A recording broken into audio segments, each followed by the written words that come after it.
Today we have a pumpkin story, and it's called Pumpkin Jack, written and illustrated by Will Hubble. Pumpkin Jack.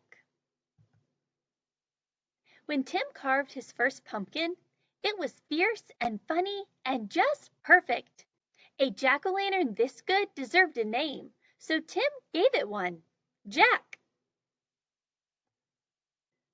Long after the best trick-or-treat candy was eaten, Tim still kept Jack. At night, when a candle made Jack's face dance on the wall and filled the dark with warm pumpkin smells, Tim felt Jack was almost magic. Yet, too soon, the spell was broken. "This pumpkin is beginning to rot," announced Mom. "It's time to throw it out." Tim knew it was useless to argue. He carried Jack to the garden, which was filled with the brown ghosts of last summer's plants. A dead garden is better than a trash can, thought Tim. Still, it made him sad to leave Jack outside and alone.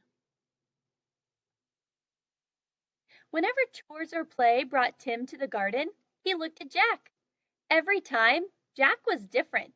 He became wrinkled, and his fierce smile began to look silly. Mold spread over Jack's bright orange skin.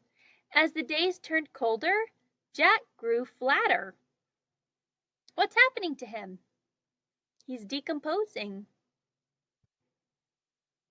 Winter began. Soon Jack was hidden beneath snow, and Tim forgot about him. The cold, heavy jacket days came.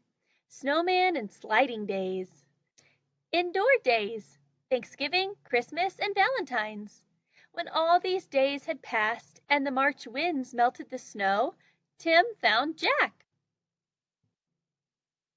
There wasn't much left, just a faded and crumpled pumpkin skin, a stem, and a few seeds. Jack's Halloween magic was a distant memory now. Tim scraped a thin blanket of earth over the last bit of his pumpkin. "Goodbye, Jack," he whispered.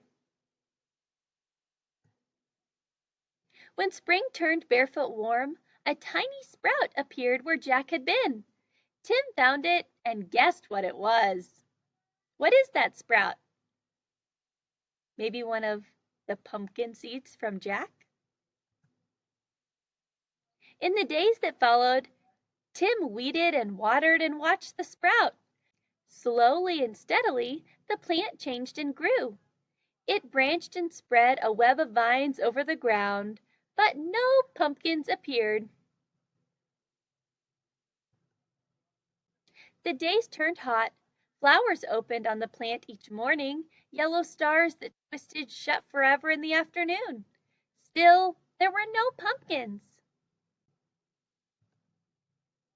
Finally, Tim found a little green ball growing behind a crumpled blossom.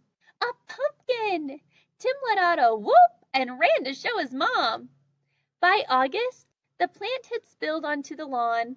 Tim's favorite game became pumpkin hunting. He carefully waded among the leaves, searching for green pumpkins like hidden treasures. School began again, and the days cooled. Tim had less time to visit the garden. When he did, the pumpkin plant seemed tired. There were few new leaves, and the old tattered ones no longer hid the fat green pumpkins. Then, one October morning, Tim woke to see frost coating the garden. The frozen plants seemed changed to pale blue glass. After school, Tim discovered what the frost had done. The pumpkin plant's leaves were as limp as wet paper. It was dying. Tim searched among the withered leaves for the unripe pumpkins. He picked them and put them on the front porch, hoping for one more change. By Halloween, the pumpkins had ripened to bright orange. There were many, for the plant had been generous. Tim was generous too. He gave away all but one. From jack-o'-lantern to seed to pumpkin again, the circle was almost complete. Now it was time for Tim to do his part. He gave his pumpkin a face. It smiled at him in a fierce and funny way. Tim smiled too and said, Welcome back, Jack. The end.